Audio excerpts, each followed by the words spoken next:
আসসালামু আলাইকুম। গেজেট প্রকাশ।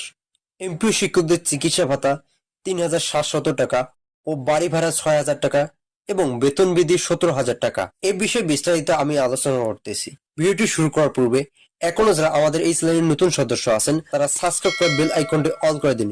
শিক্ষা মন্ত্রণালয় ও অর্থ মন্ত্রণালয়ের যৌথ উদ্যোগে নেওয়া এই সিদ্ধান্ত অনুযায়ী এমপিও শিক্ষকদের বাড়ি ভাড়া ও চিকিৎসা ভাতায় বৃদ্ধি করা হচ্ছে। পাশাপাশি গ্রেড ভিত্তিক মূল বেতন বৃদ্ধির প্রক্রিয়া চূড়ান্ত পর্যায়ে পৌঁছেছে।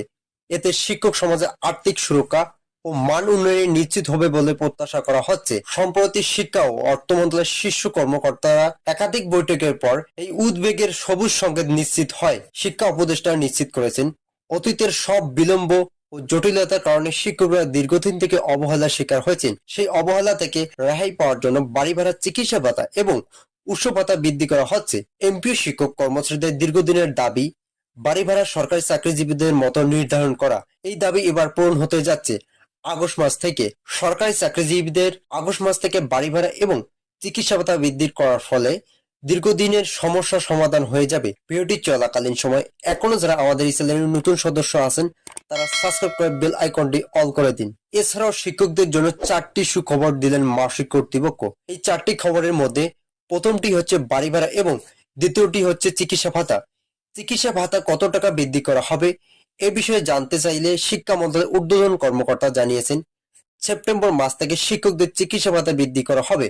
তবে গেজেট প্রকাশ না হওয়া পর্যন্ত অভ্যন্তরীণ বিষয় বলা সম্ভব নয়। কিন্তু আমরা যতটুকু জানতে পেরেছি, বেসরকারি এমপিভুক্ত শিক্ষক ও কর্মচারীদের জন্য চিকিৎসা ভাতা ৩,৭০০ টাকা এর কাছাকাছি প্রদান করা হবে। যেহেতু এমপিও শিক্ষকরা বিভিন্ন সময় অবহেলার শিকার হয়ে থাকেন, সেক্ষেত্রে তাদের চিকিৎসা ভাতা এবং বাড়ি ভাড়া সরকারি নবম পে স্কেলের আওতায় আনা হচ্ছে বলে জানা যাচ্ছে। উচ্চ পর্যায়ের নীতি নির্ধারকরা ইতিমধ্যেই নতুন ভাতার হার নির্ধারণ কাজ শুরু করেছেন এবং শীঘ্রই গেজেট আকারে তা প্রকাশ করা হবে বলে জানিয়েছেন। গ্রেড ভিত্তিক মূল বেতন বৃদ্ধি এই সিদ্ধান্ত অন্যতম বড় অংশ।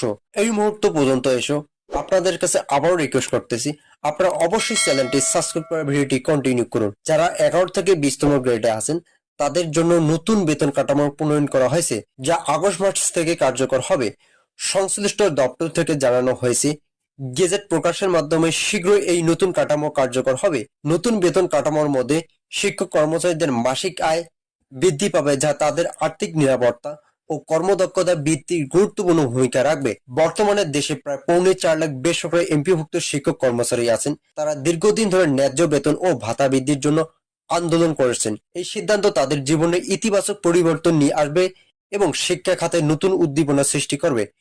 শিক্ষক সংগঠনগুলো এই পদক্ষেপকে স্বাগত জানিয়েছে এবং দ্রুত বাস্তবায়নের জন্য সরকারকে আহ্বান জানিয়েছেন। তারা আশাবাদী এবার থেকে বেতন ও ভাতার ক্ষেত্রে আর দেরি হবে না এবং সরকার শিক্ষকদের পাশে থাকবেন বলে মন্তব্য করেন। শিক্ষার মান উন্নয়ন এবং জাতির ভবিষ্যৎ নির্মাণে যারা প্রাণপণ কাজ করে যাচ্ছেন তাদের সম্মান ও অধিকার নিশ্চিত করাই দেশের উন্নয়নের অন্যতম প্রধান লক্ষ্য হওয়া উচিত। এমপিওভুক্ত শিক্ষক কর্মচারীদের জন্য গৃহীত এই পদক্ষেপ তাৎপর্যপূর্ণ ও যুগোপযোগী আশা করা যায়। আগামী দিনগুলোতে আরো সহায়ক পদক্ষেপ গ্রহণের মাধ্যমে শিক্ষা খাত আরো শক্তিশালী এবং শিক্ষকদের সুশিক্ষিত জাতি গঠনের ভূমিকা আরো বৃদ্ধি করবে।